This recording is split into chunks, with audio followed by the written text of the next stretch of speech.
ఒక గ్లాసు రాగి జావ 3 గ్లాసుల పాలతో సమానం అంట. చిరుప్రాయం నుంచే చిరుధాన్యాలు తినిపించాలి. రోజువారీ భోజనంలో మూడో వంతు మిల్లెట్స్తో సంపూర్ణ ఆరోగ్యం. ఈనాడు ముఖాముఖిలో భారత చిరుధాన్యాల పరిశోధన సంస్థ డైరెక్టర్ తారా సత్యవతి.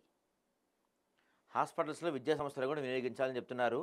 ప్రజా పంపిణీ వ్యవస్థలోనూ భాగస్వామ్యం చేస్తే దేశవ్యాప్తంగా వీటి వినియోగం విస్తృత స్థాయిలో పెరుగుతుంది. తెలంగాణ, మహారాష్ట్రలో జొన్నలు, రాజస్థాన్లో సజ్జలు, ఏపీలో కొర్రలు, కర్ణాటకలో రాగులు వంటివి పీడిఎస్లో ఇవ్వాలి. పాఠశాలలు, గురుకులాలు, వసతి గృహాలు, హాస్పిటల్స్లో ఈ ఆహార పంపిణీ జరగాలి అని చెప్తున్నారు.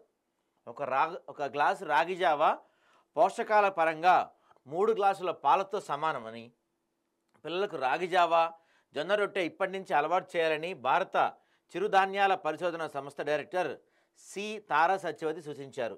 హరిత విప్లవం మాదిరి దేశంలో చిరుధాన్యాల విప్లవం రావాలని ఆకాంక్షించారు. ప్రతి ఒక్కరూ తమ రోజువారీ ఆహారంలో 3వ వంతు చిరుధాన్యాలు ఉండేలా చూసుకుంటే సంపూర్ణ ఆరోగ్యవంతో జీవించమని చెప్తున్నారు. ఈ మధ్యకాలంలో ఎక్కువ వింటున్నాం మనం ఇవన్నీ కూడా.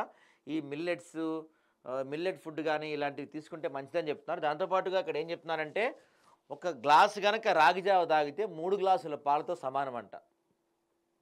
మరి చూడండి, రాగి జావ తాగే ప్రయత్నం చేయండి.